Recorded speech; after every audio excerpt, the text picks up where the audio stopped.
and get back to ground zero with their lives, schoolwork, a little bit of family time. But still, it's really not time off. It's really just time away if they choose to go. So that's where we're at. All right, go ahead. Because in terms of Travis Hunter, what attributes on defense can he apply to receiver to make him so good? And is he one of the better ones you've seen? Yeah, I think I've said this probably to all 32 NFL teams. But he has some superpowers, and the most obvious one is his ball skills, right? And so when you're playing corner, it's very, very important that you affect the ball. And he gets interceptions, right, as a defensive player. But he knows where he's supposed to be. He makes tackles when it's his time to tackle. And so anytime you can affect the ball, I think that's really, really good. And aside from all the things he does, his ball skills, anytime there's a ball in the air near him, we got a really, really good chance he's going to catch it, whether he's playing offense or defense. All right, go ahead. Coach, you said you guys haven't played a complete game. Saturday felt like the most complete game to this point. Did you feel that way? And it feels like it's kind of like been trending that way, but do you feel like it's been trending? Yeah. And I think that's what you're looking for, right? I watch Andy Reid, right? I'm watching the Chiefs, right? And they've won every game, but they constantly talk about how they haven't, played a full game yet. And that's the challenge. I think we got to be really, really careful, even at this level, right? We got to be really, really careful to, after one game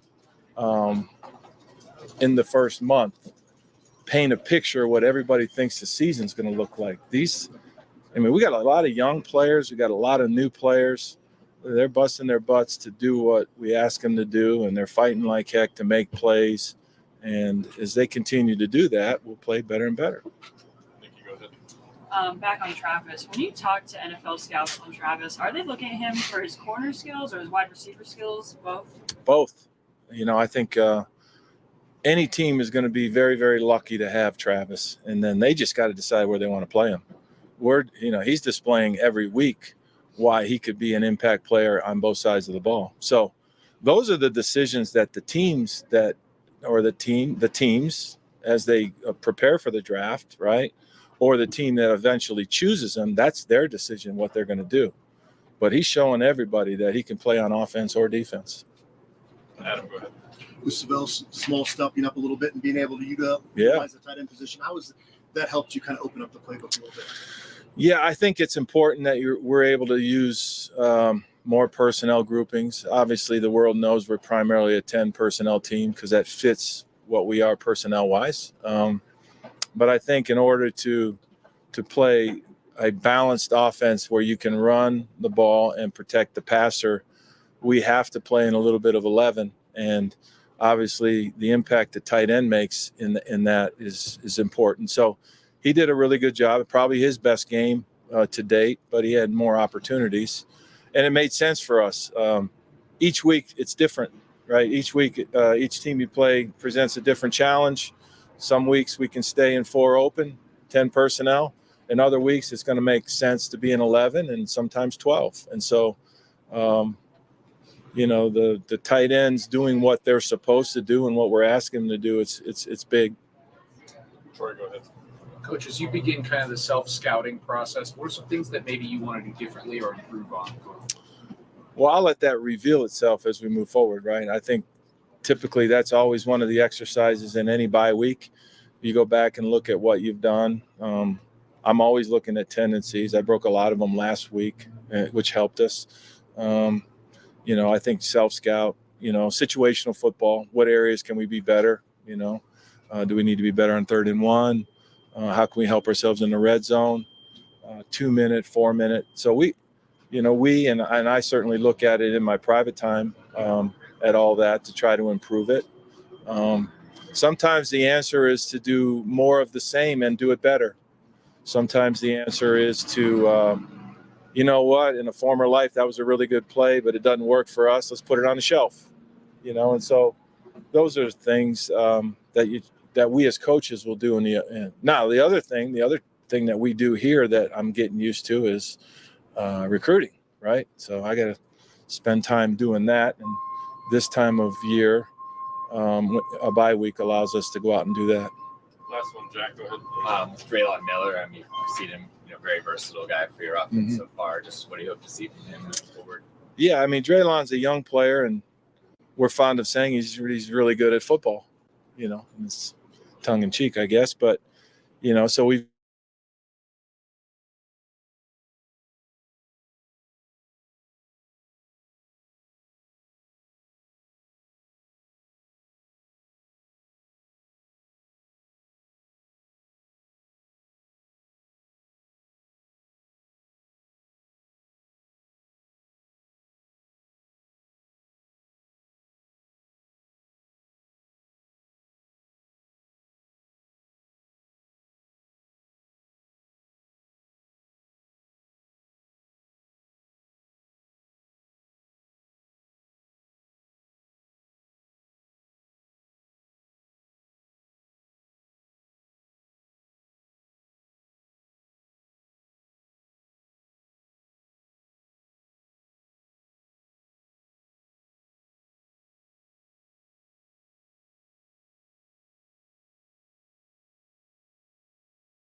What up, guys? Hold up.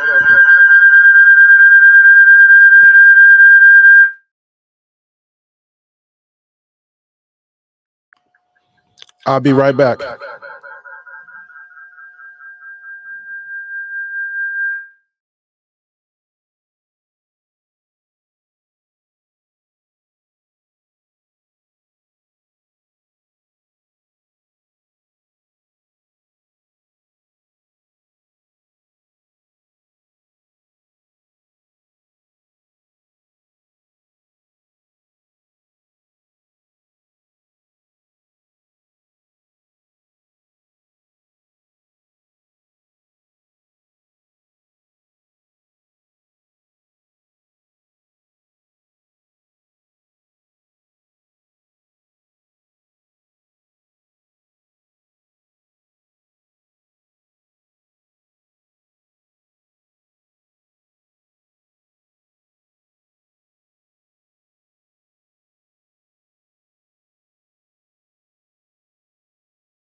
Mic check, mic check. Y'all still there? Y'all there? Y'all can hear me?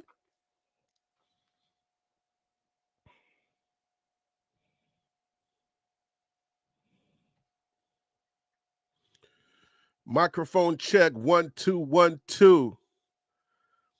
What up, Buff Nation? How y'all doing, man? I hope everybody's good. I'm having some technical difficulties out here, but I hope everybody can hear me. I hope y'all good out there. I hope y'all are having a wonderful day out there. Scoop Brooklyn, what up with you? What they gonna say now, Harry? It's been quiet in these YouTube streets. Hey, y'all, I'm not 100%. I'm still a little bit under the weather, but I'm here to just talk a little bit, and then I'm gonna get up out of your way. I hope everybody's having a wonderful day. If anybody out there can hear me, please let me know, because I am having some technical difficulties. If you can just kind of log in and just give me a thumbs up, like, yo, Harry B, we can hear you. You good? Go ahead. Let me know, because I don't know if I'm good or not. I have no idea, because I know, like, I'm on a different browser than I started off. So anybody out here hear me, please let me know y'all can hear me. I'm going to keep talking to somebody, say, yo, we can't hear you, okay? So let's go. there's a couple of things that I want to talk about.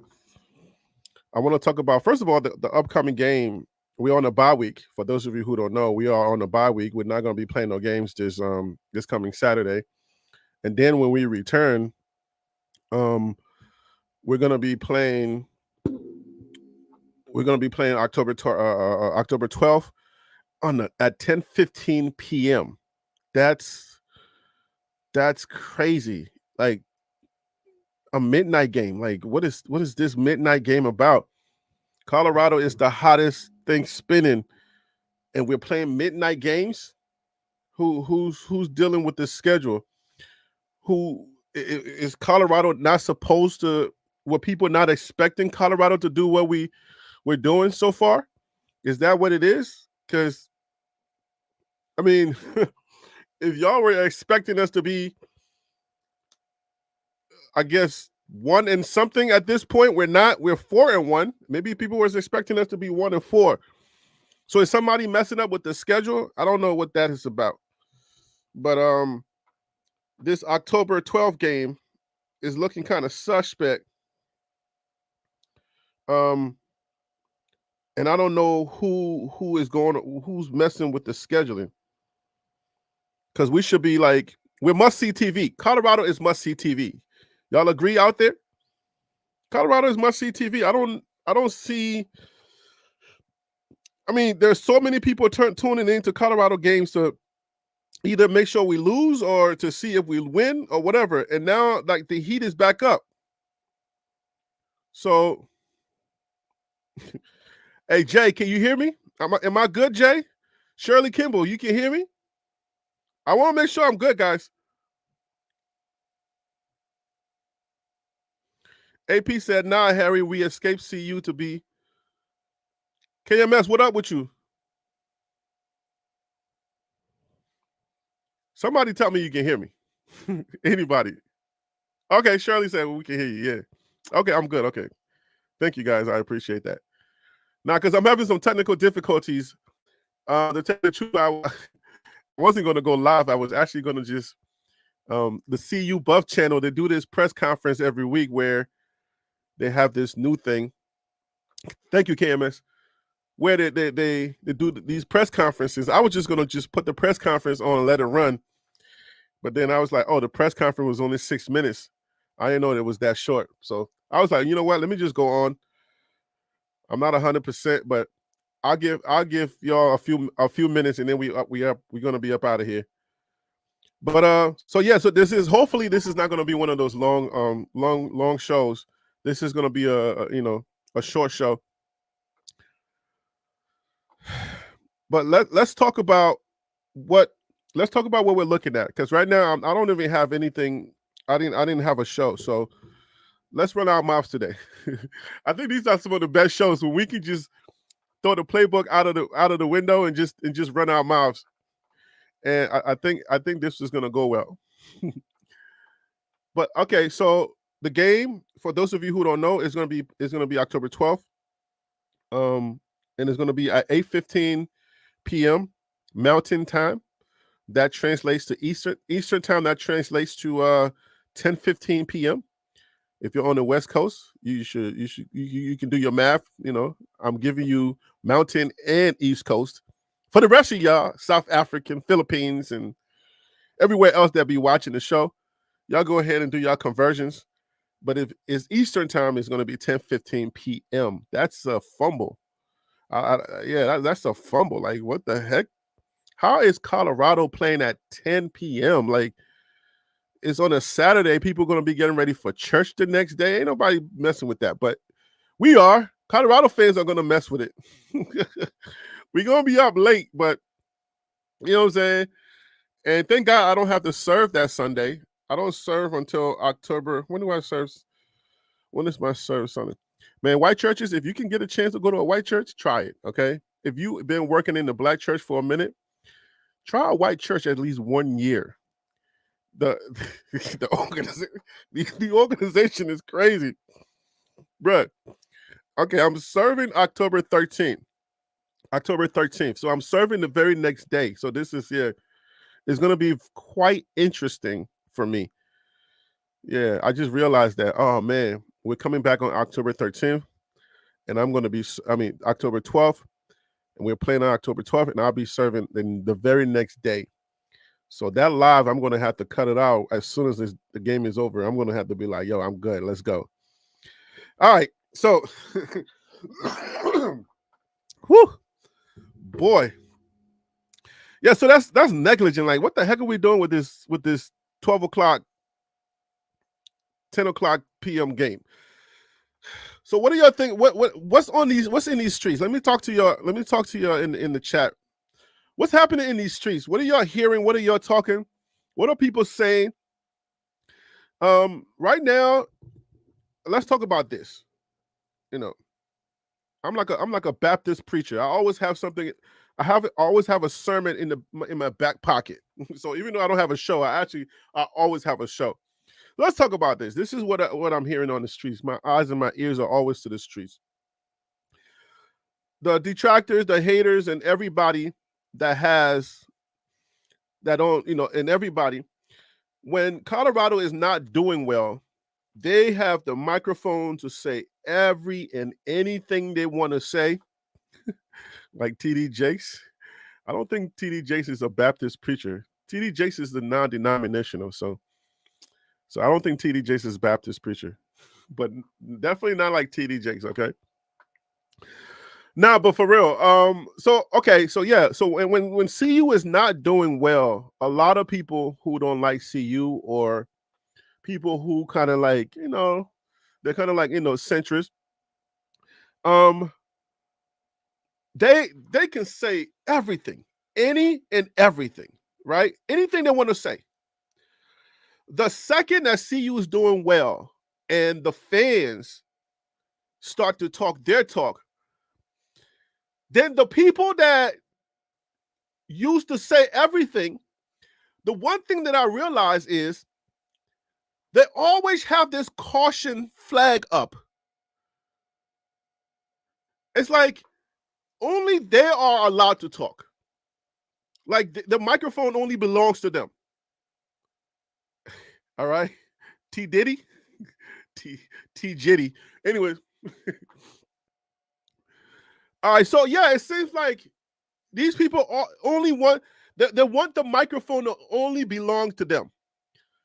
Because as a fan, right, you're going to have the people that hate your team, and especially if you're rivals, right? If you're rivals, then they're gonna, the rivals can talk if they beat you, but if you beat them, then you can talk. Then you got the mic. But for some reason, Coach Prime's detractors and Coach Prime's haters, it seems like the microphone only belongs to them. What do I mean by that? Whenever CU fans start to flex when we are winning, which we're supposed to do, the cautionary flag comes out of these guys. Oh, y'all hold on. If y'all keep talking like that, when y'all start losing, guess what's going to happen? So it's like, wait a minute. You can say whatever you want to say, but the second that CU starts to win and the fans do exactly what fans are supposed to do, which is flex, then something's wrong with us for saying something? I'm like, bro, come on now. Like, what are we talking about here? We are fans. We're supposed to blow when it's hot, remember? The fan only blows when it's hot. So when we hot, we're supposed to blow. So why y'all always coming at us when we're blowing? We are doing exactly what a fan is supposed to do. Blow. When it's cold, when it's cool, ain't nothing happening, what are we supposed to do? Defend ourselves. We go in defense mode. Like, stop hitting us. Stop hitting us. Anytime anybody says anything, we go into defense mode. That's what we're naturally fans. All right? When it's cold, you put the fan away. You tuck it into the closet, and you go defense mode. You get some blankets and start to defend your skin. That's how it works in fandom. All right? You try to get warm. But when it's hot, you're supposed to blow, bro. There's no pause here. I'm not pausing nothing. The fan only blows when it's hot. So I don't understand, guys. I'm not feeling too well. I would usually be spazzing a whole lot harder than this. But the more that I spaz, my chest, because the cold has migrated from here now. Well, I still hurt in the face, but now it's in my chest where all of that congestion is. So now the harder, the more I talk, the more I yell and scream, the more energy I expend, and I start getting tired. But I don't understand why some people don't understand that. I know, King P. I know. I gotta calm down. I know, but you gotta understand, man. When you okay, so let me tell y'all this.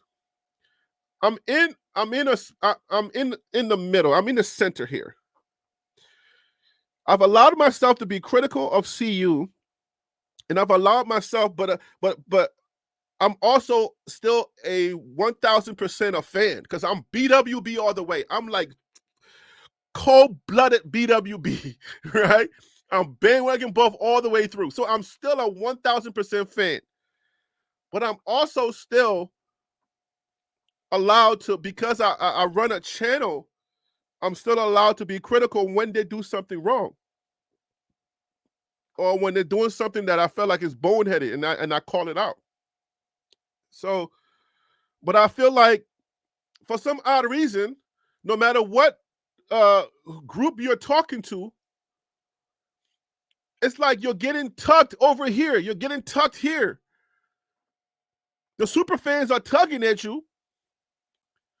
The butters are tugging at you because they want you to come with them. The centrists are tugging at you. Right? The BWBs are like, Harry B, stay BWB, stay true all the way. People are texting me. People are sending comments. I got one comment.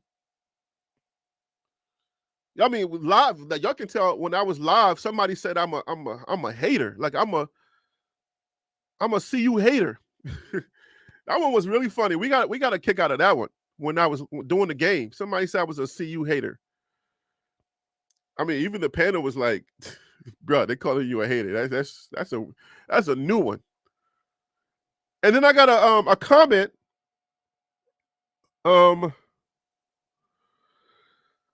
What did the comments say? Anyway, I get comments all the time. Like people send me these comments, and I'm like, I don't understand. Like, it's like you gotta be really like your life has to be not going well for you to send some of the comments that you sent. There's no way, bro. Like, there's no way you took the time. And especially if it's on a phone, like, you know how many characters, your hands got to be tired going back and forth trying to make sure you get the right letters right.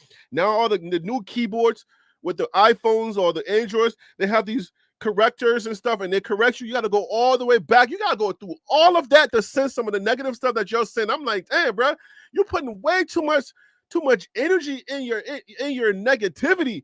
And I'm like, bro, if you got that kind of time, imagine what you can accomplish in your personal life. If you were to pay that close of attention to make sure all your I's, your T's are crossed and your I's are dotted in hate. Imagine if you were to put that energy in something positive, or on that business plan that you were writing, on that in that family that you're trying to raise, trying to see your kids. Imagine if you were spending more time with your wife or your husband. Imagine if you put that kind of attention to detail that you type with hate on YouTube. Imagine if you spend more time with your family or with God. Imagine if you were to like spend more time in your prayer life. Imagine what type of results you would get, bro. I look at it and I'm like, wow, like some of y'all are just, you got too much time for stuff that is not as important as your family, God, making sure your business is ran right. If you are a Black business owner, making sure that you open on time, making sure that you pay your people on time,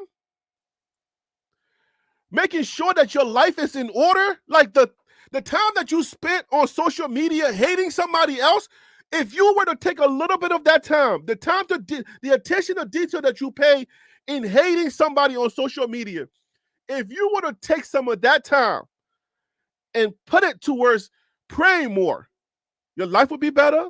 You will not be as stressed, because the thing that I'm realizing is you're too stressed. A lot of people are just too stressed out there.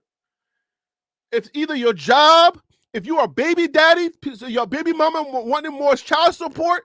If you're a baby mama, you're arguing with other baby mamas. If there's 3 of y'all, people are stressed. If you pay too much attention to politics, what do they call it? Identity politics is killing you, so you're stressed. You feel like people are not hearing you because you're arguing for Trump, and nobody and the other person arguing against you, or you're arguing for Kamala and the other person, it just feels like you're not being heard. And the less you're heard, the more you type and the more angry you get. So your life is just kind of like, it's up and down. So you got to release that anger. That hate goes towards Colorado. It goes towards my YouTube channel. It goes somewhere. There's too much going on in your life, bro. Oh, girl, there's too much going on in your life. You're too stressed. Relax. Go take a walk. Take your kids if you're a baby daddy, your time is on Wednesdays, Fridays, and not Saturdays, Sundays.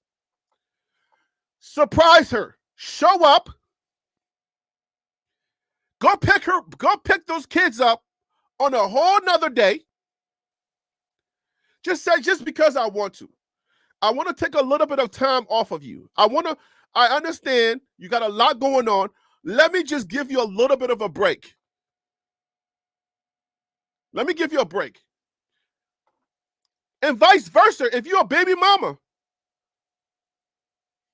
and every single time those kids get home, you're saying something nasty about the daddy, do yourself a favor and just be like, I ain't saying nothing bad about that man. Better yet, I ain't even going to say nothing about him this time. I'm just saying, you're too stressed. The reason why you got a lot of haters and you got people is because when you spend so much time, like, do y'all see me anywhere else on social media? Besides every now and then I'll comment on some under a YouTube video. When I'm doing that, I'm making money. If you see me commenting under a YouTube video, I'm making money. When the DNVR buff guys go up and I'm commenting, I'm making money.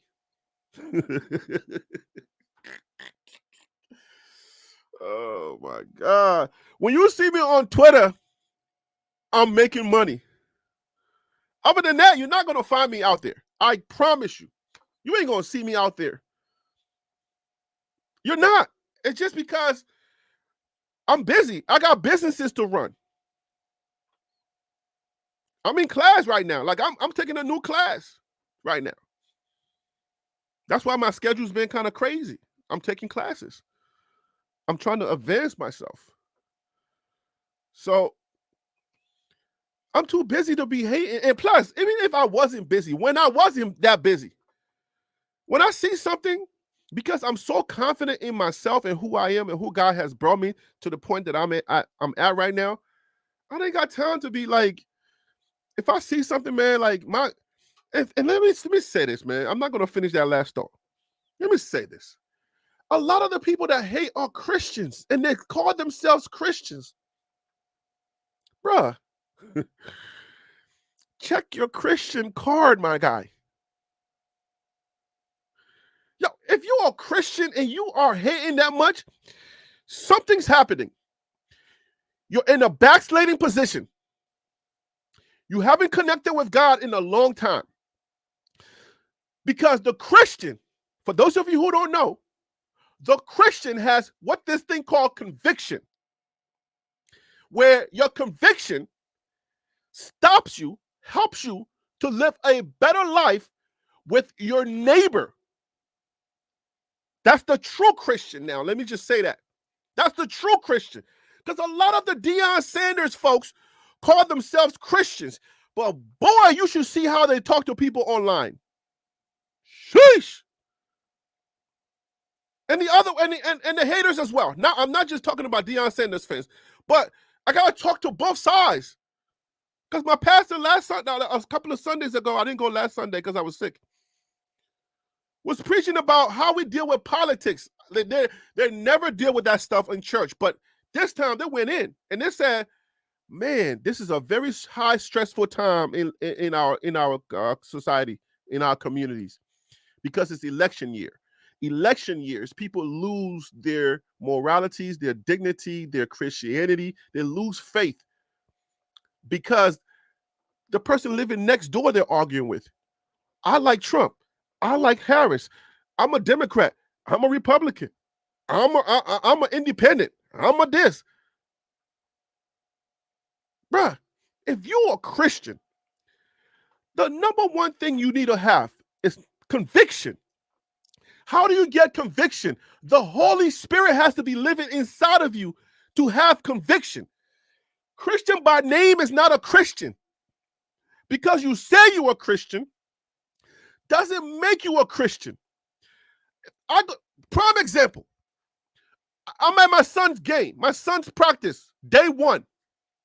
The coaches, GDs everywhere. The age group, 9 to 10. GDs everywhere. I said, hey, coach, you got to stop that GD right there. I don't want to hear that GD around my son. Oh, okay. Let me go tell the other coach. Like, yo, tell the other coach to stop saying GD. He laughs. Oh, yo, my bad, man. I'm a Christian too. Son, how you a Christian too, but you not stopping him from saying GD? Come on now. Let him say something else, but GD we got to get rid of. And don't laugh with me and say I'm a Christian too. You're not a Christian too because you're not stopping him from saying GD. There's a difference from GD and the other cuss words. That GD should touch you just a little differently from the other cuss words. I live in a society, so I understand. I can't stop everything, but GD I'm going to stop. I'm going to stop the ones that I can control. Like, bruh, do me a favor, stop saying GD. So what am I saying? Yo, y'all Deion Sanders supporters, y'all got to chill.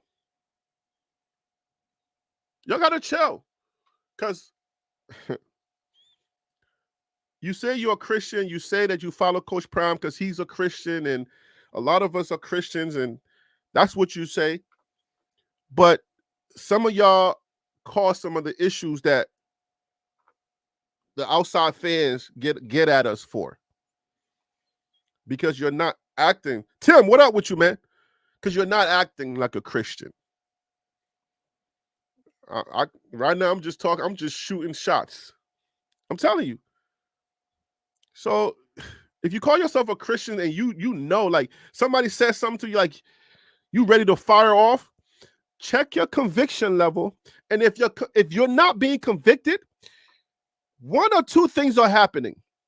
And this is the prime example. This is how you can tell when you're backsliding.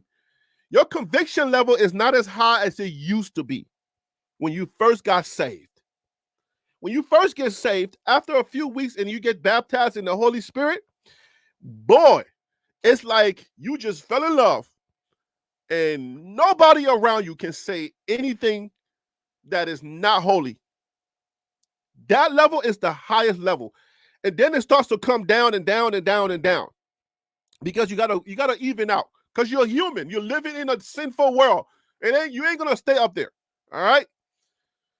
But at a certain point when you even out, your conviction level should still convict people around you. People shouldn't feel so comfortable to be cussing around you unless you allow it. And your level of conviction that is inside of you is going to tell you whether you and God are connected, and that God that's inside of you is going to convict you naturally. So you don't have to lift a hand to do nothing. That's one level of it. The other level is just stuff that you allow yourself as a human being. There's certain things that people can't say or do around me. Because I'm a grown man and I got a mouth to tell you, hey man, I'm not comfortable with you doing this or that. Simple as that. I do that here on this show. I tell grown people all the time, hey man, don't cuss around me. Hey man, cut the cussing out. Like, it's not necessary. If you're comfortable with everything, then that's you. I ain't gonna say who you are or who you're not, but that's you.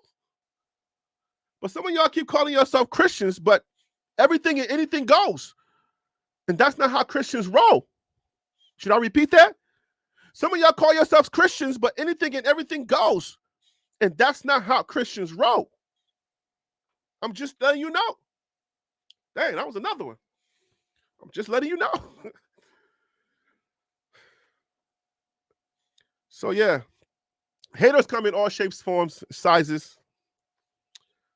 I caution the Christian haters and the Christian trolls, check your conviction. If you don't have conviction in your heart, that means Jesus is no longer in the house. God don't live here anymore. He's gone. If you don't have conviction, God ain't there no more. I ain't talking about that regular stuff, your good conscience, being a good person. Like if you see an old woman walking down the street, maybe, or somebody, old woman coming to me on to hold the door, chivalry. I ain't talking about chivalry. I'm talking about holy conviction. All right? If you ain't got that, the one that does the talking where you don't have to talk, where somebody comes next to you and for some reason they just can't get that cuss word that they were just shooting out everybody else, they can't get it out. That's the one I'm talking about. If you don't know what I'm talking about and you say you are Christian, ta-da! You got work to do.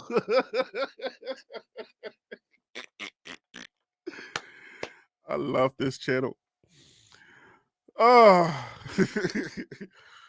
oh man. I can preach again. Oh, I didn't bring no water. Golly. I didn't bring no water and I ain't got no panel to turn my mic and my camera off to go get water. But I ain't gonna be on here forever, man. Nah, but sometimes you gotta shoot this shot. You gotta let people know on both sides.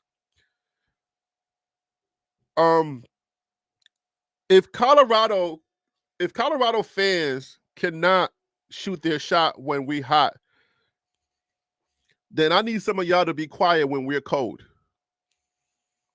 Because you got the microphone. You've had the microphone from, was it January 2nd? No, December, because we was out by December. We was done.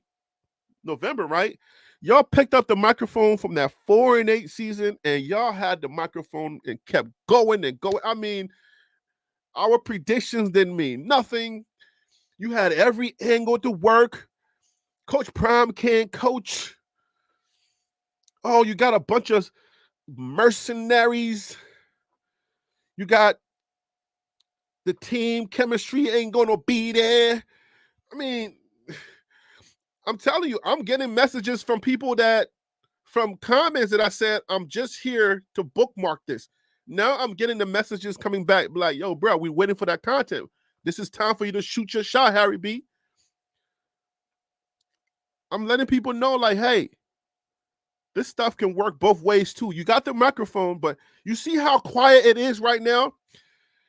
Me as a Christian, it's not time for me to be getting at people and be like, yeah, I don't have to do that because I know how this thing works. I know how football works. I'm dealing with football. You're going to have some days where the ball bounces your way. You're going to have some days where the ball doesn't bounce your way. I'm looking for my team, Colorado, to compete in every game. I know what we got. I've already evaluated the talent. I've evaluated the competition, and I know what we got. I know games that we're supposed to lose. Sometimes we might just win games that we're supposed to lose, right? But I've done that evaluation. I want to caution both sides. Let the fans blow when we hot, right? Let us get an opportunity to say our team is good without your haters and your cautionary flags. Leave us alone. It's just that simple. The same way you can talk, you talked from November all the way up until the times we started winning, up until Nebraska. It's our time to talk. We're 4-1. It's only fair. That's it. It's only fair. Stop playing with me. The second Colorado fans start to talk, all of a sudden now something's wrong with us. Oh, y'all talking that talk now. Wait till y'all lose. Wait till you lose. Right? Like, what do you mean? Wait till we lose. Wait till you lose so you can talk again. Like, right. So it's like, don't talk. I understand the humble aspect. I understand that the lean where you play safe. Just, we appreciate the wins, okay? But we need our base to be excited. You're going to get a few people that are just crazy excited. As soon as we win one game, they're going to go off the limb and say, oh, we're going 12-0, or we're going to go 11-1 now, right? And you're going to get your people who are just going to be like a little bit cautious. But you got to let people be themselves. Don't get crazy with it, guys. Like,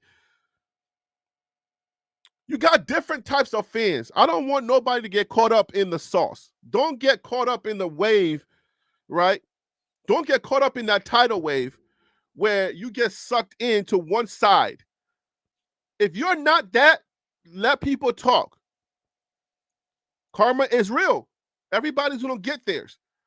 What I don't want, right, and one thing that I told one of my guys offline, right, and I'll share this with you, is for those of you who are Colorado fans, right, do not allow the people that poison the lanes, right, the rat poisons, do not allow the rat poison to poison your kindness or your grace, because it can easily happen. All right. For those of you who are the football purists who are out there who want to have, I use Surfer Boy 3000 as an example. Football purist wants to have football conversation. He's not going to hate or love or hate. If it's football, we can talk football. But let's be realistic about football. Let's not go too far out on the limb and making all these unrealistic predictions and stuff like that. Let's just have a good football conversation. There's a lot of y'all out there. And for those of you who, when you hear the super fans talk, if it bothers you to a certain extent, please do me a favor and do not let that poison the love you have for CU. Because then what that love does, what that poison does, it poisons it in a way where it causes you to now start secretly thinking that Colorado should lose so you can see what happens to those people. If you love us, the ones that are in the center, that are centrist, right? If you like us enough, focus on us enough. Don't let the cringe, don't let the far out people ruin it for the rest of us who love football, who want Coach Prime to win. Stay right here. Don't let those people poison you, because what naturally happens with human beings is the hate you have for those people who are not rational. It poisons and it blurs the lines for you, and then you secretly start thinking like, man, I hope CU just takes this L just so I can see that person burn. And then now all of the positive energy that I'm giving my team, all of the positive energy that I have for me and my team, your negative energy is blurring that line, is burning that up. And our relationship is now like, hey, bro, like I thought we was here. Now you're like you're doing too much. Like, you feel me? So I'm just saying, stay in the middle somewhere. Don't allow the hate or the energy you have for the people that are just outlandish right? Now just think irrational when it comes to football, because to them, the grace line, you think that those are the real CU fans, but their grace line is very thin.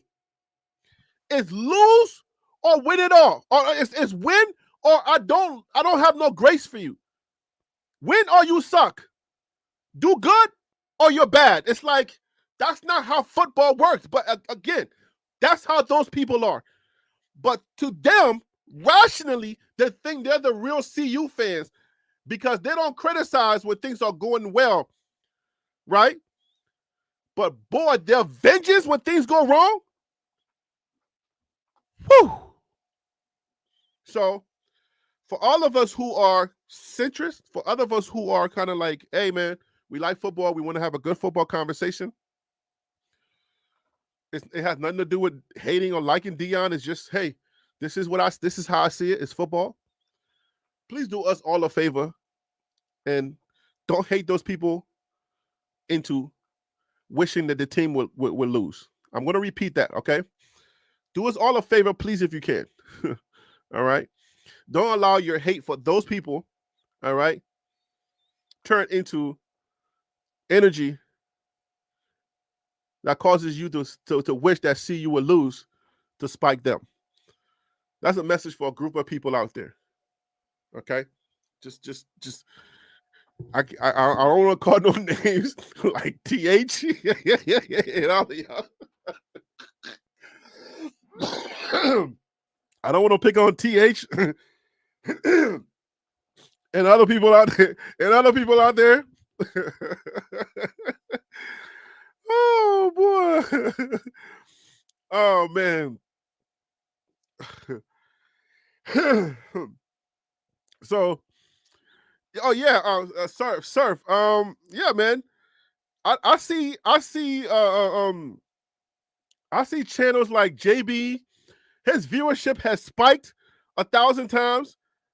So yeah, let me put this up. Surf says, Harry, at this point in the season, a centrist format like yours should be exploding, but we have become such a hating culture. People want to hear what they want to hear most of the time. Yeah, because I've seen centrist channel. I don't know that JB is even a centrist channel. Like, I think he shoots his shot as a hating CU. And then his numbers spike all the way up when CU is doing poorly. And I'm like, it's like, really? You know what I'm saying? Like, when you come here, you're getting a balanced view, right? But when the haters are hating and they're like, oh, you see, that's what he was talking about. When things are going wrong, that's what he's talking about. You see that? So yeah, I mean, you know, he said, TH said, hey, Harry, what? I said, TH, I said, do not allow don't let your love for CU be tainted, right? The appreciation that you have for good football conversation, do not allow that to be tainted for the hate that you have for the people that go all the way crazy with it. Like, CU is going to be 12-0. CU is going to win everything. Coach Prime is going to be coach of the year. All of our players are going to the NFL. When you hear that, I know you cringe. So don't allow the hate that you have for unrealistic people. Don't allow that to be tainted for the love that you have for CU. That's what I'm saying. I just said TH because I know you came out. You was like, the first mistake CU made, CU's going to lose. So I'm using you as an example, but because you're here. So don't take it personal. I was just using you as an example. But I know that you like to be realistic about your football conversation. I just use you as an example. But yeah, man, I mean, nobody, I don't think at this point, he said it's hard sometimes. I know, man. I know. Like, channels like mine should be, much higher. Yeah, that's fine. I mean, I think I'm good. I think I'm kind of like I'm where I need to be at. He hates on the Chiefs. I've seen some weird things that's been allowed for the Chiefs, but I'll leave that alone. So, see you at this point. This is what I would say to a lot of the fans, because I gotta get up out of here. I gotta lay in my bed and not use no energy. I think it's my energy that when I spend it, yeah, I think like you need energy for the cold for you to fight the things. So if I'm just right now, let me tell you what I'm binging. I'm binging The Walking Dead. So I'm still in the first season of The Walking Dead. Nobody, don't say nothing, don't ruin nothing. Please don't do it, okay? So since I've been sick and stuff, I've just been binging The Walking Dead. I'm sure the first season is probably going to be my best because I'm the type of person that like real stories. After like they fix all those issues, like the racial tensions they got, I'm sure after they fix all of that, when they lost that little girl, I was like, could you please find the little girl and let's get it over with already? I love real human stories. So I'm sure after all that good stuff is finished, they'll start trying some weird things and I won't like it anymore. Probably the second season is probably going to be all I can take. Coinlito says, keep your channel organic, bruh. Man, it's a fine line to do that, man. You got to play the game to win. It's a very fine line to please everybody because you want to grow. You're being tugged over here. You're tugging over here. There's a lot of Deion fans and not enough football fans. So the people that come for Deion, they're quick to cancel you, boy. They're quick to cancel you. So, but I think we've been dealing with it somehow. So let's see this. Let me say this. Colorado is now 4-1. We've matched our win total of last year. If we lose out, we're going to 4-8 again, right? But this team looks different. This team feels different. K-State is a very formidable opponent.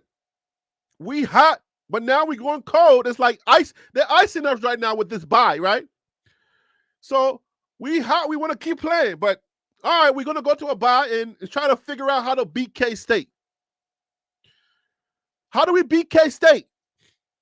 We'll talk about that on subsequent shows when I come up with my panel. Right now, I'm not bringing no panel on. I don't want to waste nobody's time today. I just want to not that I'll be wasting it. Do I be wasting your time? I hope not. Stop playing with me. I'll bring on a panel to make sure we have diverse of opinions. Right now, I just want to shoot my shot and get up out of here. I need to go to my show. I need to go to Walking Dead, okay? Stop playing with me. I'm sweating more than I'm supposed to be sweating right now. And I'm breathing a little hard. Forgive me, guys. I want to caution the fans, but I don't want to caution you. I don't want to muzzle you. Shoot your shot, man. We hot right now. Talk your talk.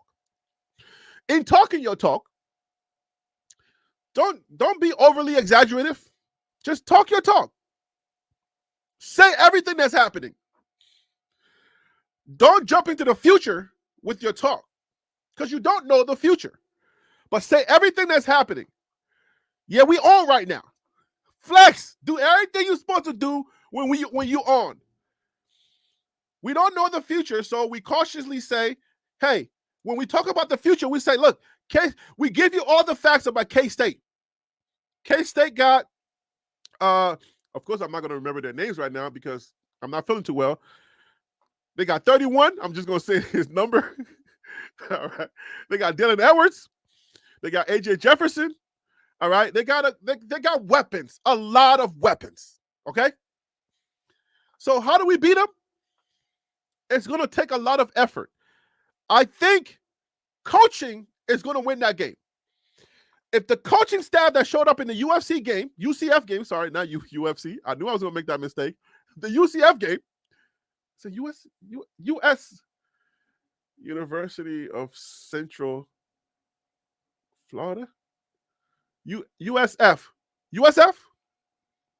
Lord have mercy. USF, I think. Man, I got to do these shows when I'm feeling well. Let's put it on the screen. UCF. Thank you, God. UCF. Okay. There it is.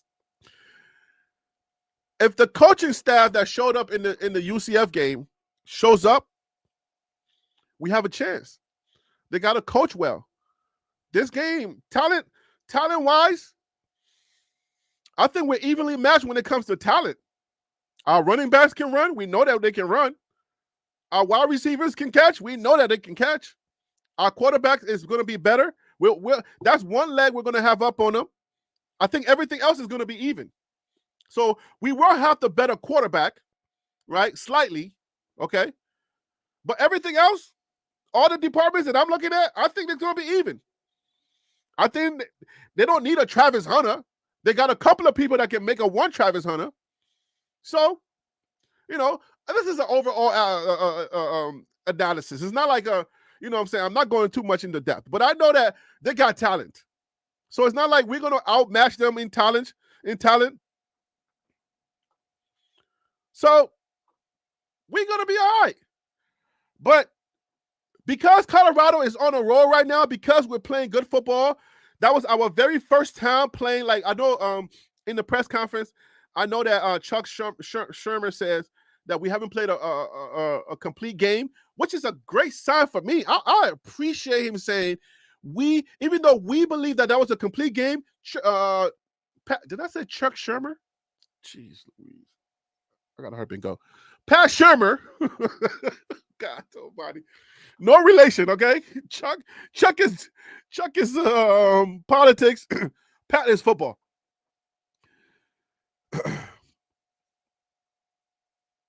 Gerald D said we will outmatch them in talent. Gerald D, don't do that.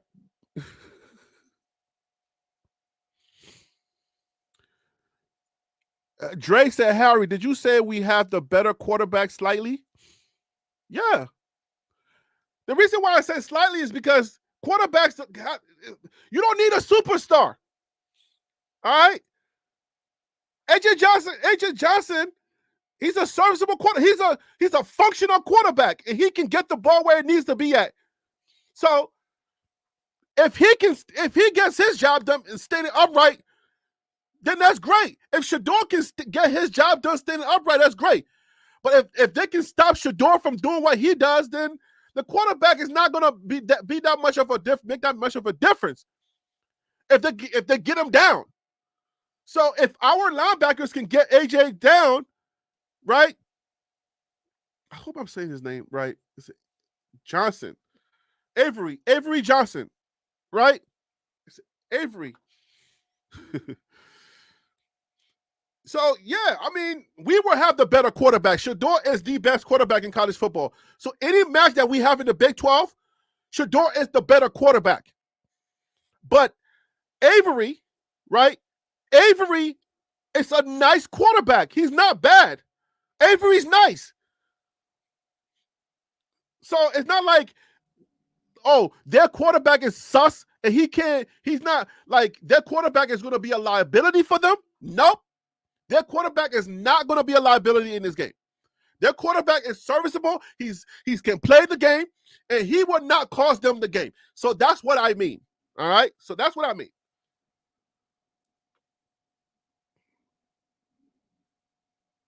Okay. So when you're having your conversations out there, the only thing I ask you to do is just like be responsible.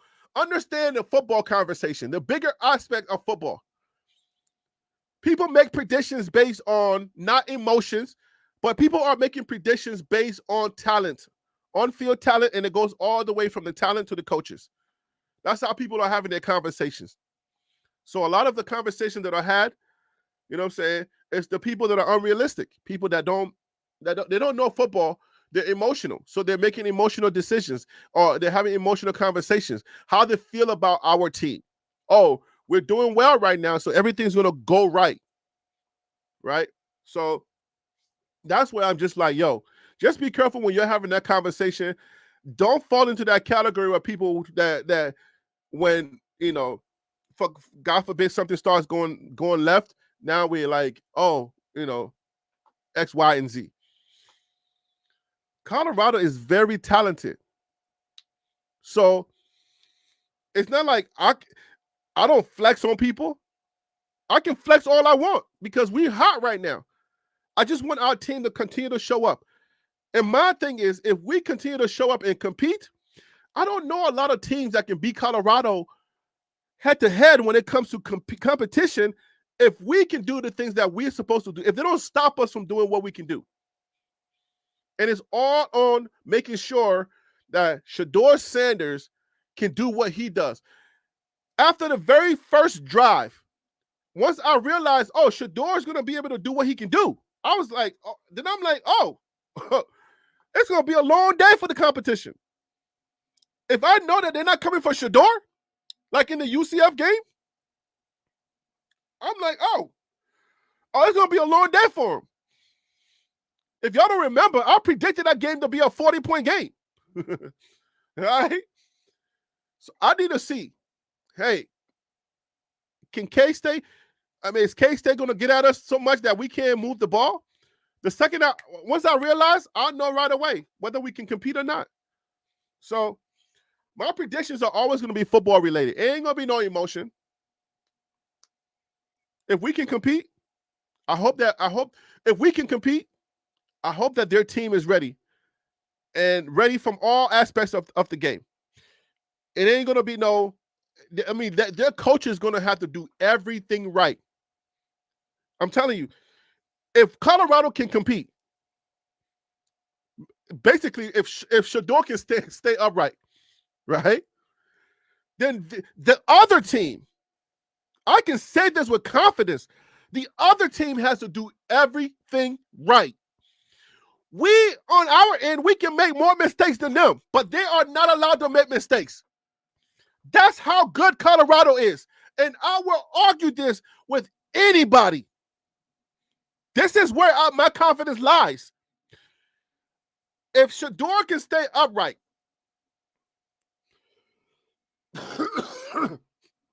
I'm afraid for the competition. They are not allowed to make many mistakes at all. There has never been a situation where Colorado could compete with a team where they haven't made mistakes and haven't been able to come back and fix those mistakes. We can take it from Baylor. We made a whole heck of a lot of mistakes. But because we're so talented, we were able to come all the way back in the last second and win it. That's what I mean. With UCF, if you're making mistakes and we're competing with you, bro, the second we get up, we put our foot on your neck. And I'm helping some of y'all to have these conversations. This is how your conversation should go. If we are allowed to compete, it's a wrap for the next team. You're not allowed to make mistakes with Colorado if we're competing with you. Now, if we can't compete, man, it ain't much we can do. It ain't much. If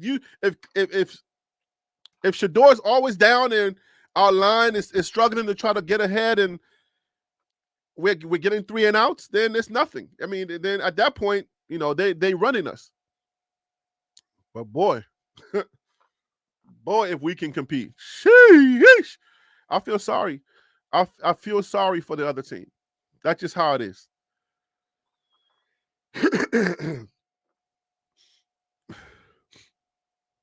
Dre, what up with you, King P? I said what's up with you already. I think I did. Surf, what's up? TH is in the building. Geraldine is in the building. Marty Mills in the building. Well, Marty Mills might be gone. Quinlito's way. Is that crypto?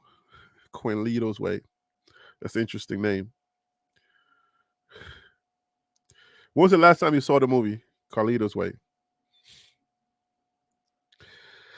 Love and Liberty, what up with you? How you doing, my guy?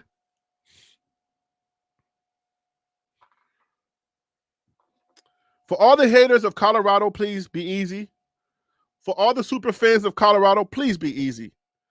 For all the centrists, shoot your shot. Simple as that. Shoot your shot, because I trust my centrists. It's the super fans that are emotional. But we're all blended.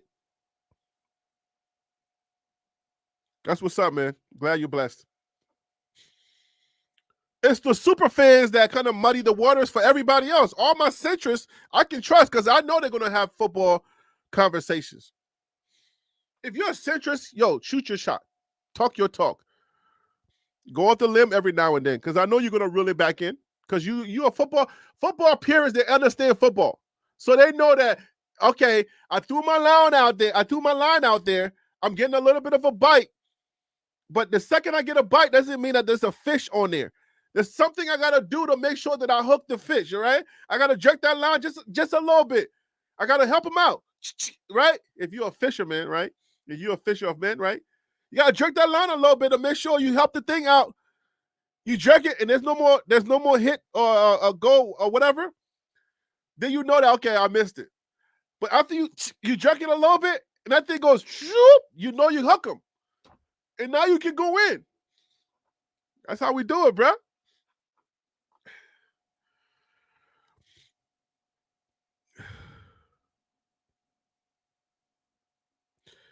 Have you talked about how the Buffs really only played one losing half with Nebraska? Now, today I've just been talking mostly about people having conversations and haters and whatnot. Harry, the super fans are deaf when it comes to what you are asking them to do. They are emotionally involved and don't want to oppose online to have honest conversation about the team.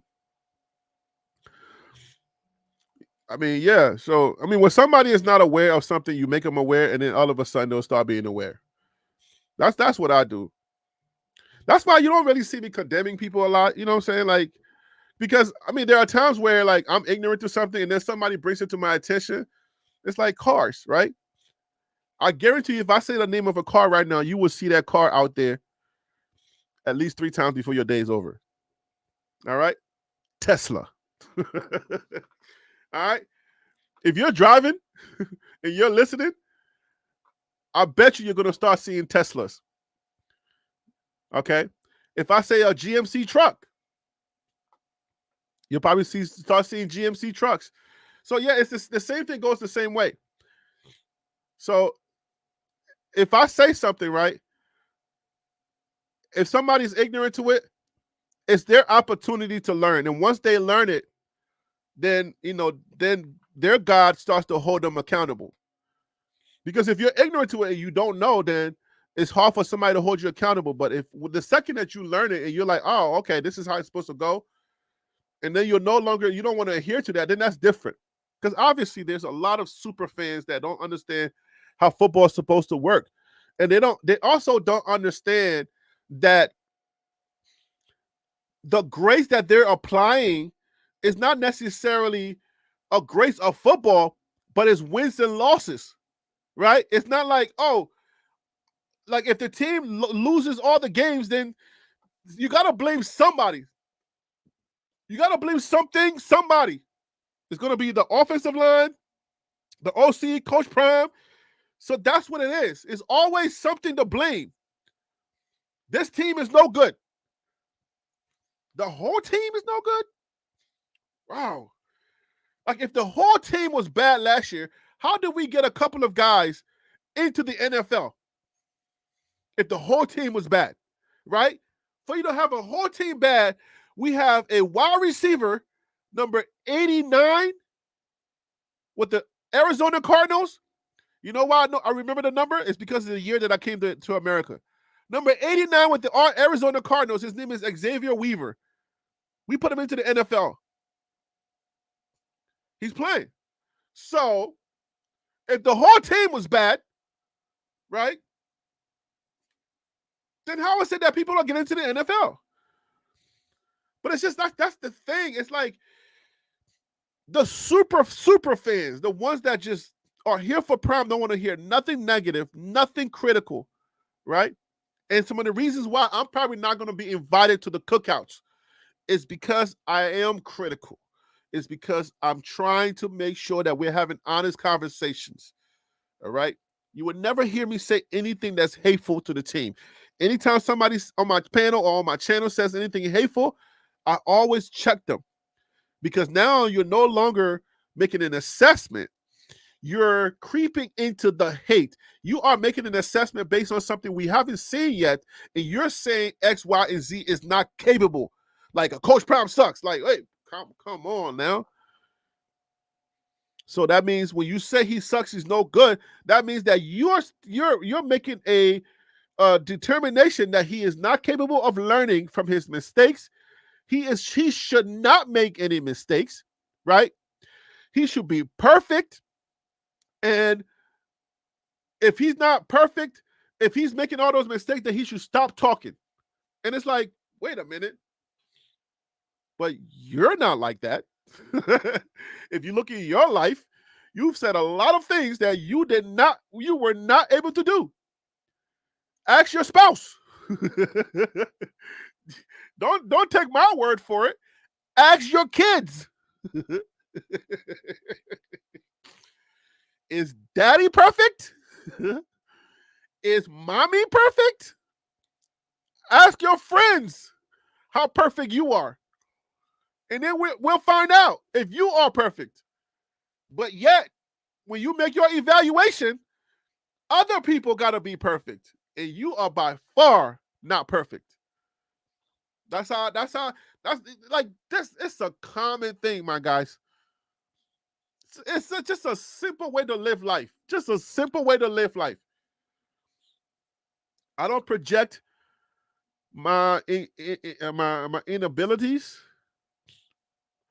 All right. I don't project my shortcomings on nobody. I try not to, at least. If I'm not able to do something, I would never say another man cannot do it. Right?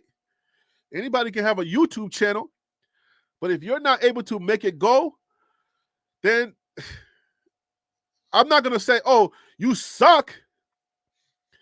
Because I know that it takes a little bit more than just just you having a channel.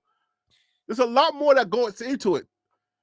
There's a lot of favor from God that's involved. Some people call it luck, whatever you want to call it. So I will never say I'm better than anybody else, because you can try it and it may not work. This might be your third or fourth channel.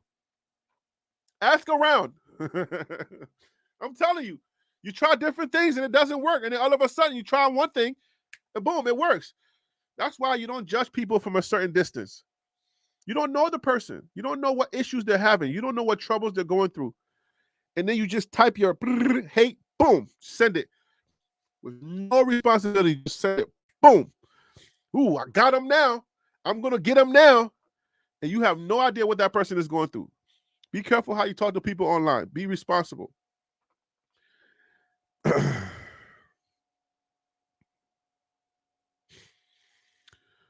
Where are the people calling Gus Malzahn a circus, hype machine, fraud, etc. for getting blown out at home by 15 points dogs?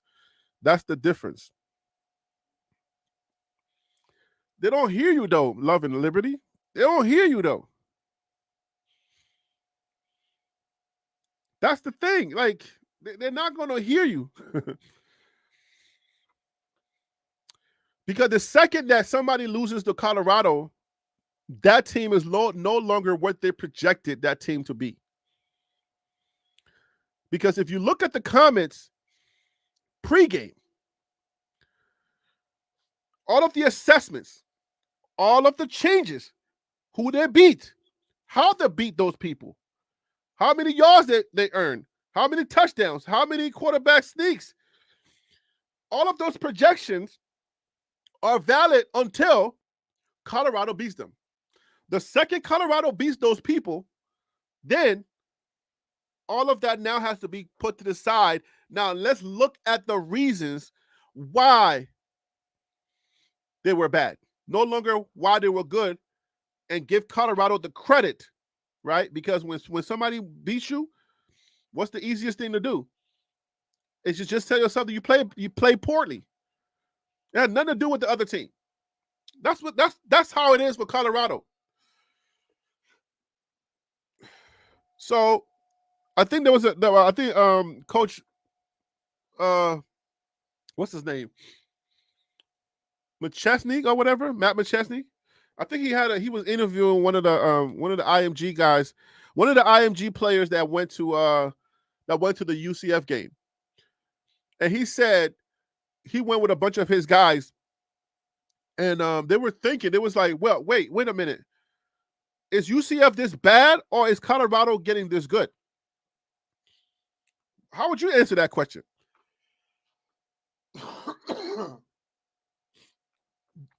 Do y'all think the UCF that we played is the same UCF that people were evaluating, or do you think Colorado is really getting that good?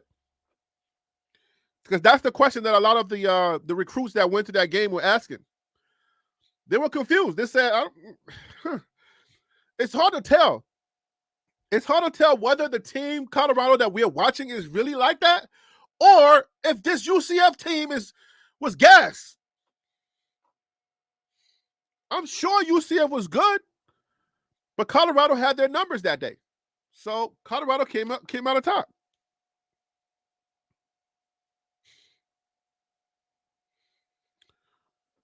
So L said UCF is not a great football program. What was the conversation before that? UCF player said CU was way better than expected. Ah, see that?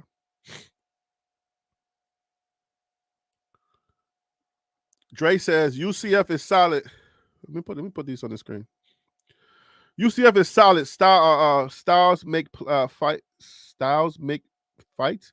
If UCF gets behind, it's hard catching back up, running the football. Okay. And then Love and Liberty says UCF player says CU was way better than expected. So did Baylor. They've only lost one half of football this season.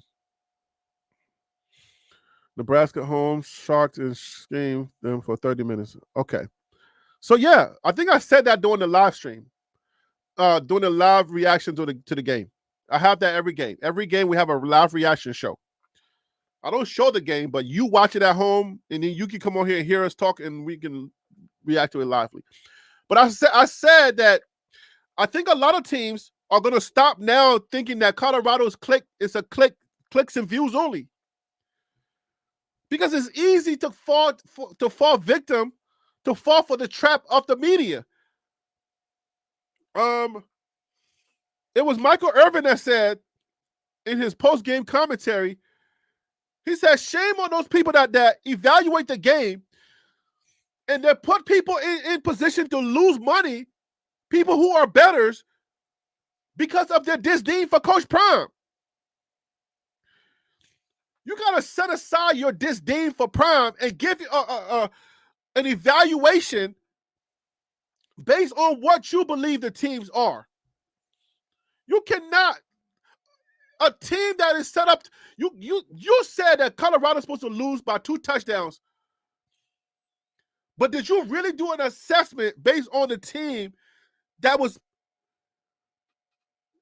actually growing right in front of our faces? And all you had to do was just listen to TLP Sports Club. I got professionals like DC Carson Music, Phil So Real, Tim Smith comes on here, Ron Tate. All right. I got singers like Warren G coming on. I got singer Warren G coming on. I mean, come on, man. I got people that come on the panel. Shantae being in the comments. TH be there too. People in the comments that giving you real information to let you know how to evaluate the game. Like, I'm telling you, TLP Sports Club is where you need to come to get a real assessment.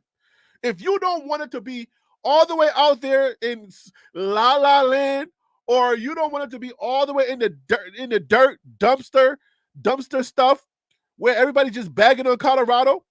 If you want real evaluation where we give it to you like it is, with a little bit of sauce on the top for Colorado, because it's a Colorado fan channel, right? But this is the place to come. If you come here, we would have told you. We would have told you that they had a good running back as a quarterback. We would have told you that their secondary was not that great, stopping the pass. We told you that stuff. But the bigger media, they don't like Colorado, all right? They don't like CU. So they don't see the nuances. They don't understand what that loss to Nebraska meant to the fan base and what it meant to the players. They don't know. They don't know. They don't spend the day by day, hour by hour evaluating the team, coming live and telling you, oh, this is what we saw today. Oh, this person is beefing with their girlfriend. That person is over there beefing with this coach. This person is red shirting. So we're switching out players. We're trying to make miss and match. Oh, this person is not watching film. So they're going to be benched for this person. This person got hurt. They don't have that information. All they know is CU sucks. That's it. Vote against. Come on now. If you want that kind of information, that real, like, tangible, something you can touch, come here. Subscribe to the channel. You get that here. All right? Real information. Unbiased information. Biased to a certain extent, okay? To a certain degree, to a small degree, biased. That's what we want to love on our team and just give them positive energy. Other than that, come on now. We'll give it to you raw. For real. No pause.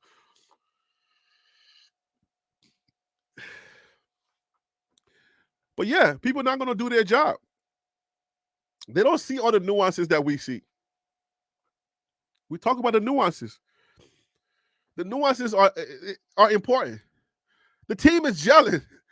Those boys are playing football. Like they're getting along. The starters are starting to understand their role. The leaders know who they are. They're starting to get comfortable in their leadership roles. The secondary, the second string people, they're starting to feel comfortable. All right, cool. This is my role. I'm the number 6 man or whatever. I know that I'm I come in there when I need to help my guys, and I'm going to support them when I'm not in there. I'm going to give them positive energy. I'm not just going to be on the sideline falling asleep, texting, right? That's important. So the team is starting to understand who's who and how we're going to win games, and they're all starting to lock in. That's important. So for you bettors out there, come to this channel. If you want to have nuanced conversations to understand how the game goes, if you want to know the central conversations, come here. This is your place, all right? TLP Sports Club is the place for you to get real information.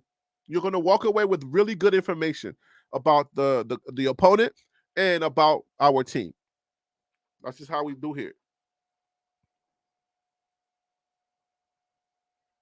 For real. That's it. We got 2 superhumans on CU's team. That's all we got. We got Shedeur, who's a superhuman, and we have Travis Hunter, who's a superhuman. Everybody else, do your job. All right? Those 2 are going to do superhuman stuff, but that's what you call superstars. All right? When you have 2 superstars, the rest of the guys, you got to be a Dennis Rodman. You got to be you got to just be the guy that just support them.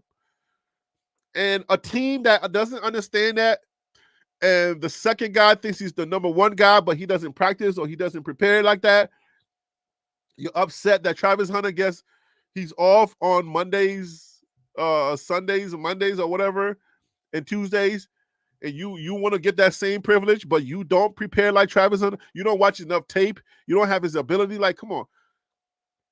Everybody on the team kind of knows who they are. You already know. At this point in the season, you already know your ability. You already know where you are. So stop playing with me. The Cahill Green hitting like Superman. I mean that I would give the whole defense, a leg up. I would say, yo, props to the whole defense. And if you guys are listening, if you are on the CU, hey man, shout out to the offensive line too, man. You know what I'm saying? Like, shout out to the offensive line. When they're doing well, man, we need to really give them their props. You guys have done a great job. In UCF game, you protected Shedeur. Your biggest test for your offensive line, your biggest test for me, do this for me. Let me see you protect Shedeur. Hopefully he doesn't hold the ball too long, but let me see you protect Shedeur for the K-State game. If we compete, if you allow us to compete offensive line in that K-State game, we know that the rest of the season we can sit back and we can enjoy the game without having a cardiac attack, okay? Please protect Shedeur in the K-State game, and we'll come back here and have another conversation.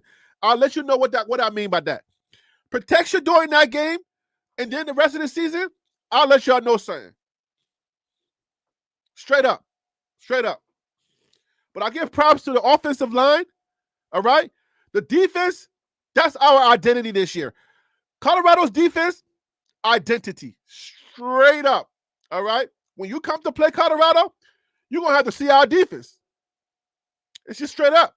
So for those of y'all who out there and you're thinking that this is Cormani's team, this is not clickbait. This is not I ain't trying to play for no team that don't develop me. I ain't trying to play for no clicks. I'm trying to play for a real team that can develop me. Hey, this ain't that team. Forget about the noise, guys. When you're preparing the opponent, when you're preparing for Colorado, y'all better forget about that noise. Now, every team is on notice. When you come play Colorado, that defense is real. If you think if you think they're playing around, matter of fact, you know what? Scratch that. This team sucks. This is the worst team. We're all clicks over here. Don't prepare. Forget about who's playing. BJ, what's his name? Nikhai Hill-Green sucks. Shador don't even know how to pass the ball.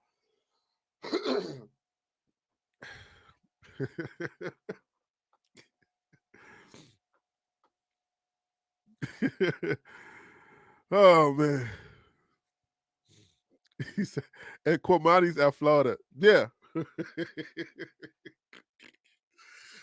Yo, I'm not feeling well. Let me get up out of here, man. I'm tired.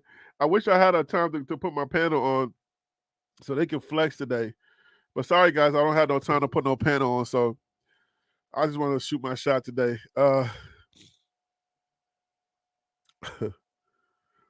Tim Smith says protecting two in K-State game is the number one key to them winning. Yeah, man.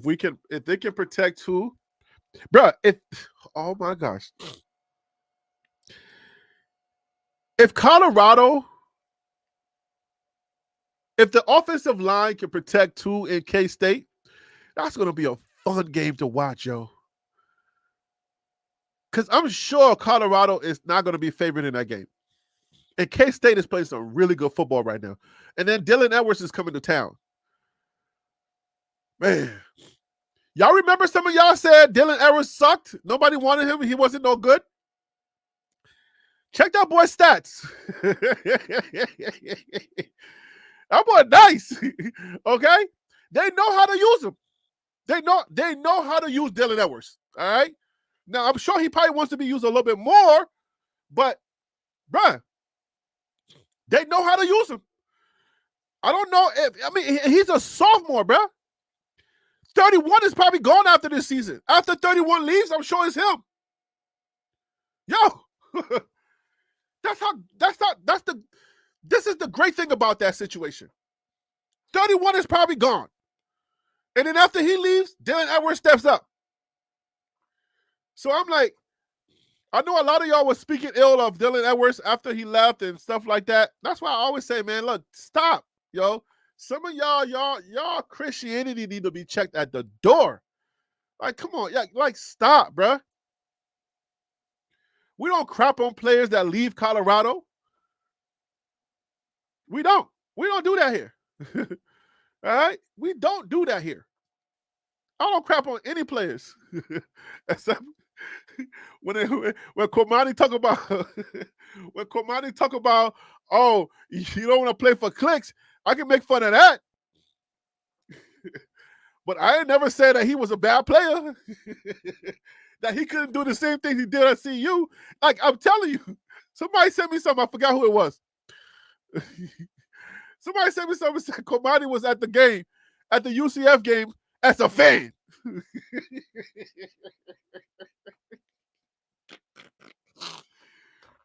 Cormani has not. How many Cormani videos have you seen this year? Probably a few, right? But man, can you imagine Cormani still like getting his hair right and staying at Colorado? bruh, it's like people handing you the silver platter and you're like, you're knocking it down. For what? They're handing you stardom on a silver platter and you knocked it down. Now you at Florida. People going to check for you to see if you do anything great, but you probably haven't played a snap. Has Cormani played a snap? You probably haven't played one snap, you know. And then you got to go buy tickets to go see your former team.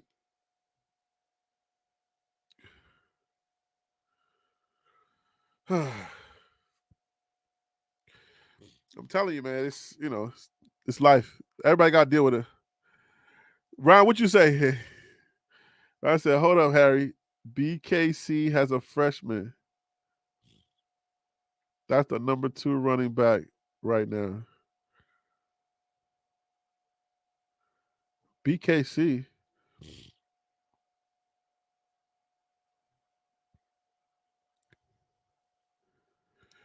Mike said, I don't know what BKC. What are you trying to say? I don't know acronyms, guys. I'm not that savvy yet. I believe K-State is favored right now, 4.5 points. That's fair.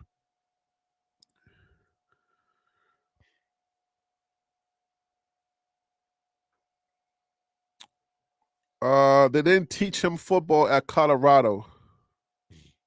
Okay. Yep. Florida's going to play UCF next. But Cormani's not going to suit up. He's not going to play in that game. Sad, but, you know.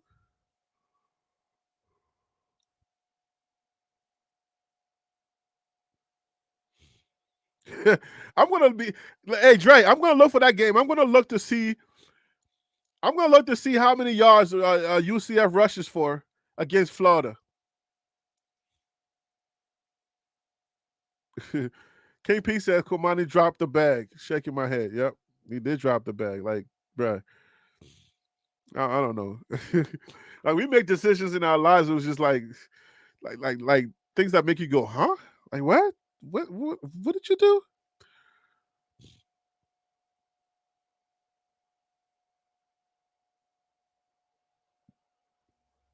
And they're in teaching football at Colorado. They want other to teach them that and send them to Colorado. Humber, what are you talking about, bro? So what is Colorado playing? Tennis? Like, what are you talking about? I know what you're trying to say, but you're not articulating what you're trying to say. You're not saying it right. They're not teaching football. If they're not teaching football, then what do you think they're teaching? Ballet? Like, bruh, like, come on, man. You've been around here long enough to not come up with that nonsense. They're not teaching football. That's not. See.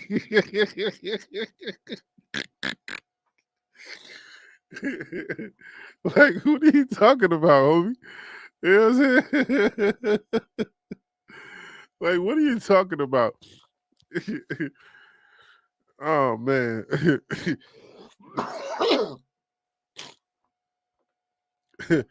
There's a lot of developmental things that goes into first-year students. They're teaching football. They work on football. All right, they're working on football. It's the other stuff that they didn't want to deal with. They don't want to deal with. Cormani didn't want to deal with the accountability that comes along with being on a Coach Prime team. There are players that are not playing that are probably better in other positions just because they're not going to watch tape. So think about that. All right, Florida is going to do the same thing that Colorado did this past weekend and force UCF to throw the ball. So okay, so what would be the narrative if UCF goes out there and beat Florida? What would we say then? Like, what would that mean?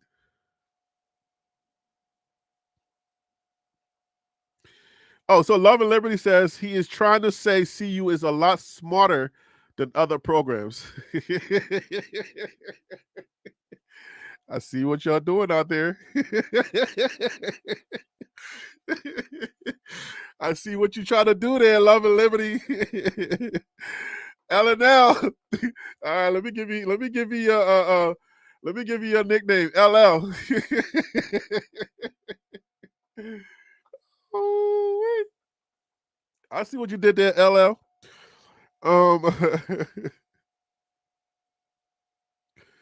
Harry, that's a heck of a narrative. The narrative about Florida now is that they are no good in the SEC. I wonder what that had to do with. Is it coaching? Is it money? Is it what is it? I mean, usually you get the right staff over there, then things kind of turn around. So yeah, you get the right person out there, then things turn around. But I mean, I don't see them as a S. This year they'll play maybe like a Big Ten team. Maybe not even the Big Ten. Maybe ACC.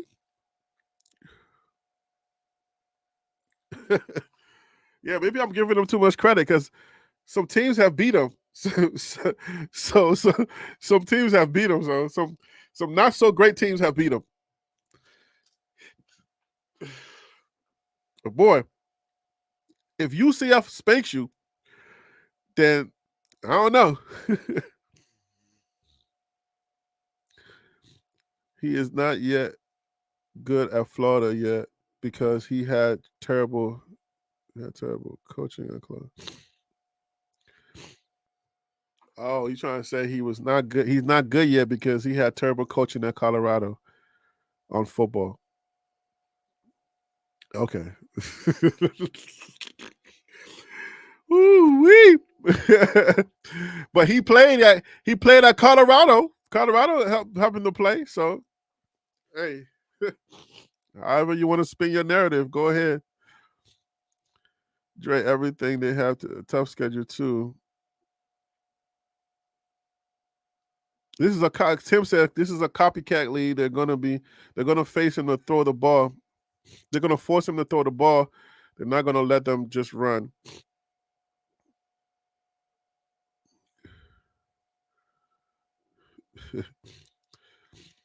Dre says, so Humbre, what does that have to do? What does that have to do with Colorado? He's going to have the same amount of time in each program. Hey, they better hurry up and teach him football. Whatever Colorado didn't teach him, they better hurry up and teach him because his star power is going down, boy. He better hurry up and get up on the field. Because there's an area like a 17-year-old at Alabama that won the game for them. 17 years old. Alabama that won the game for them. Who taught him football? Who taught them football? Right? Like, if you're coming in as a 5-star, there are 17-year-olds all around the country. 17-year-olds all around the country that's coming in, right, in the SEC, and they're beasting. So, if he's that good, then he should be able to go to as a 5-star, a former 5-star, go do what you're supposed to do over there. We give him an opportunity to play here. So I don't know why you're putting all of the marbles on Colorado. Colorado didn't teach him football. You think these 5-stars come in? And what about Jordan Seaton? What are we talking about? Why am I even spending my energy on this?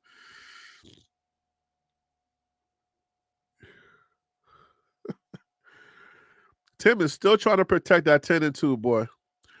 Man, y'all 10-2 is in trouble, bro.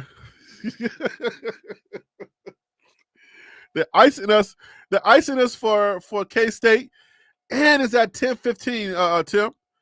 The game is at 10:15 p.m. on the East Coast. Bruh, everybody gonna be asleep, yo.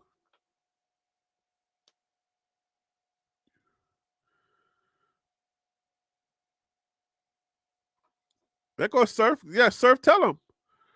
Yeah, Bama finished number 2 in the country in recruiting right behind Ohio State. So they come in ready to contribute in some way. If you're a 5-star, bro, you don't come in ready to contribute, then you're not a 5-star. 5 stars are what the recruiting world calls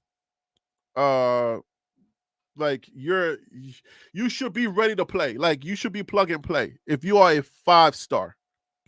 All right. I think the people that are coaching that should have to like that should need time are like your 3 to 4 stars, right? Some 4 stars should be ready to play, but a 5-star, if you are a 5-star, a consensus 5-star, and you need them to teach you football, then that's a problem. I don't know how you supposed to teach them football. They shouldn't have to teach you football as a 5-star. They should teach you schematics, how the college schemes work. All right, they shouldn't have to teach you football as a 5-star. They should be teaching you, all right, you see this read? You see that read? All right. You see this read right here? This is that read. Let me teach you those reads. You see this? This is what we read. This is how we read this. That gap right there. You see that man going left? That's not your man. I know it looks like it's supposed to be your man, but there's gonna be another guy coming around in just 2 seconds. But boom, you see him? That is your guy. If you go with this guy, he's the decor. You see that? This guy coming right at you, you would think, oh, let me get this guy. That's not your guy. That is the guy playing behind you. Let the linebacker get that guy. Your guy is coming around. You see him? Get that guy. Bada boom, bada bang. That's how football works.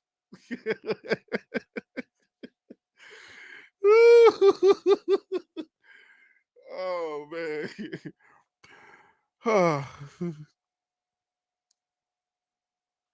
Anyway.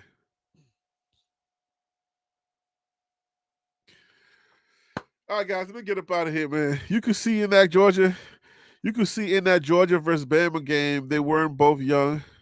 They were both young on both sides of the ball.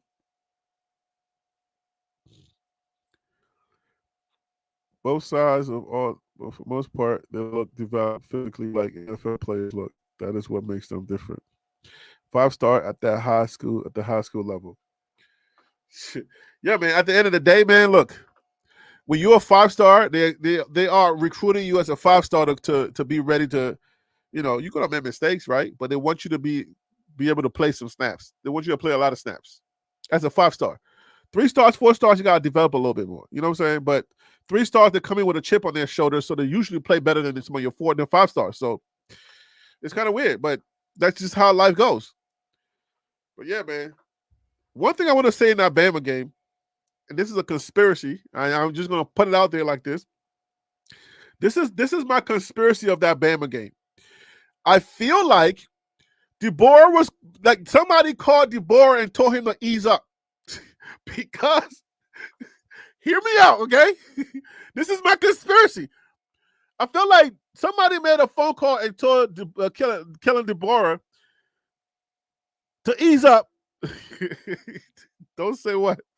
All right, to ease up because he was exposing the SEC. He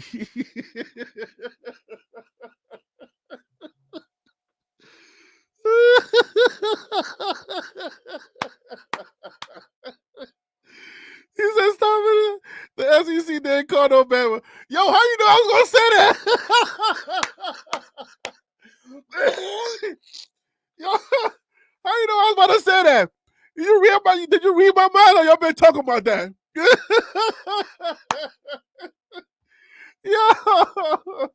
Yo, I felt like somebody made a phone call and told DeBoer to ease up because he was exposing Georgia, the SEC.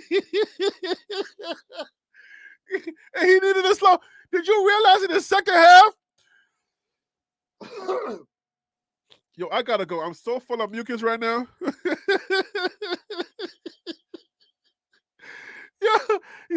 as Georgia fan, people been saying that since last word.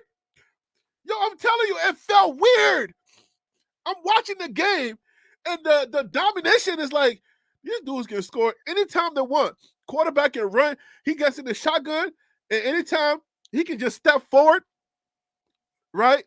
He can just step into the pocket and get 10 yards at will. So I'm like, oh, this game is over, right? So I'm like, okay, second half, they're going to score 100 in this game. Every single time they're intercepting your boy, Beck. I thought Beck was the best thing since Michael Vick, right? The dude looks so frustrated. I'm looking at him like, well, who is this imposter? This guy doesn't know, like, who is this person? So I'm thinking, like, I said, something is not right here because people, like, what am I missing? This cannot be the same Georgia, right? So I felt like somebody been. So I'm like, wait a minute. At the end of the game, I say, there's no way. You mean you're telling me after the second half, the quarterback didn't know how to run no more? They didn't even know how to hand the ball off anymore? All of a sudden, Georgia's defense can stop us? Like, what? Stop playing with me. This is not. I said, no way. Somebody made a call and was like, yo, you got to ease up. There's no way. Then somebody made a phone call and was like, stop playing. Nope. How did I feel that way? I'm not part of no, like, Georgia forums or nothing like that. I thought that on my own. I came up with that on my own, and people was out there talking about that. That's how I felt. I felt like something happened. I was texting my guys offline. I was like, yo, what's going on? Why does this seem like this guy, DeBoer, is being so much more conservative in the second half? Like, what's happening? Nah, man, that was something went right, man. Let me see what y'all say. Oh, man. Surf says it was halftime adjustments and overconfidence by Bama, kind of like Stanford game last season, Harry. No, it wasn't. You don't get nobody will get comfortable with Georgia. DeBoer knew he was looking nervous. Why did DeBoer look so happy in the first half, but then he looked nervous in the second half, like he saw a ghost? Like, come on now. They protected the. Come on, Surf. Stop playing with me, sir. Harry, they protected the edges in the second half, so they prevented Milroe. Thank you for saying Milroe. I couldn't remember Fort's name, from escaping the pocket like he did in the second half. No, I don't. No, I'm not. No, I'm not drinking your Kool-Aid. I'm not going with that. I don't care what y'all say. Just know that y'all would never convince me. That phone call was made. Okay. Okay, I'm so snotty right now. Okay, that phone call was made, and somebody told him, all right, it was a cue, because obviously, you didn't see him pick up the phone. It was a cue. It was either the helmet knock, it was a thumbs up, out of no reason. Like, go watch the tape and just find something that looked weird that somebody did. Somebody stepped on his toe, somebody said, ha, ha, or something, and then he was like, oh, that's the sign for me to ease up. Kirby Smart. I was telling my guys that, like, yo, yeah, Kirby Smart is like, I knew he was gonna I knew that he was gonna make adjustments. I know that. But yo, the OC, he knew after the first play, the first drive of the second half, he knew that they were stopping they were filling the edges now. So what happened to the adjustments? They started looking like Colorado. I said, what is going on? This is vanilla. What are y'all doing? Like, why would y'all hand the ball off just straight up and then they just stopping y'all? And then they were still doing regular quarterback sneaks. I was like, what are y'all doing? Like, y'all were not doing this in the first half. Like, what are y'all doing?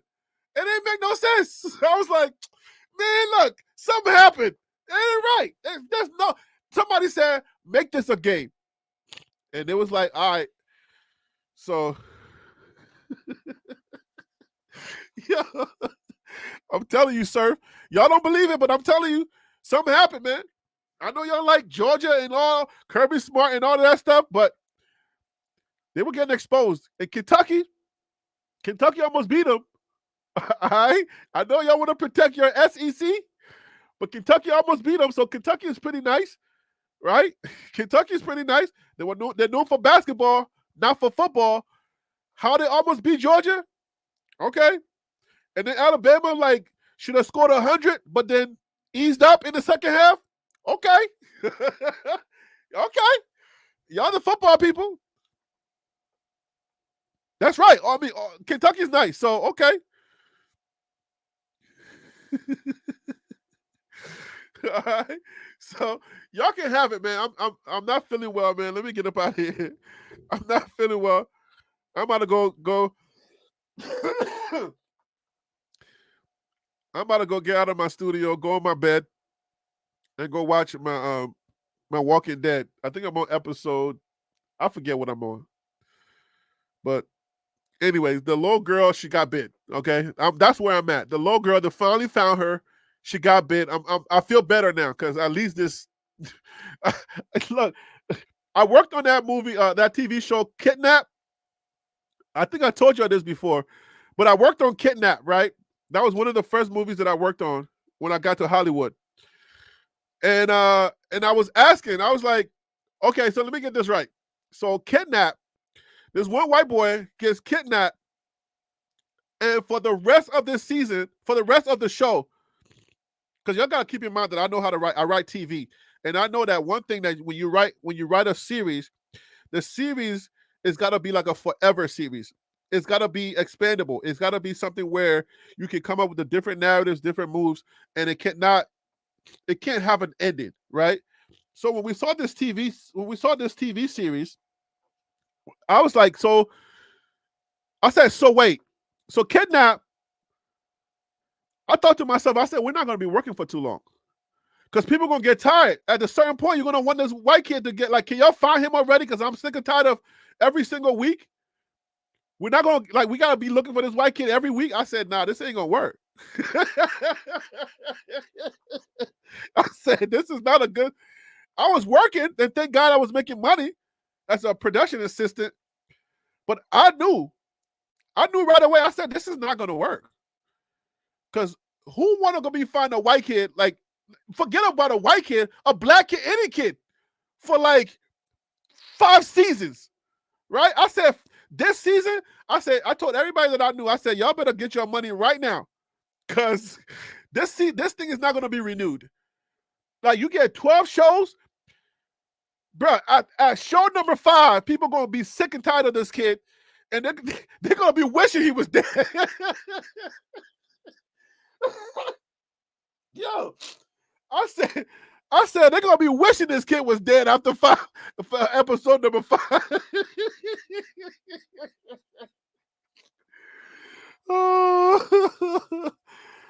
Oh my gosh, yo.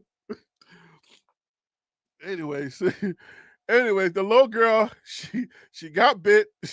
So that's where I'm at in The Walking Dead. I'm out of here, guys. Let me go. Oh gosh, who in here other than me are gonna be sick after next week's last episode of Power? Oh Lord, I haven't even seen one episode of Power. Only kid teach them football. Don't let us find out you was at Diddy's party, Hollywood.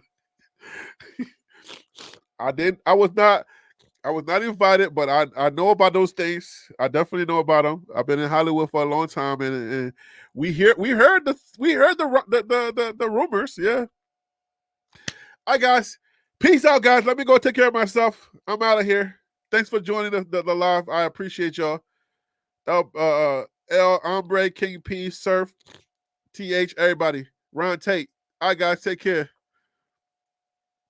Hey, Harry, I'm with you. Harry, I believe in the little black book. Woo-wee. Take care, guys.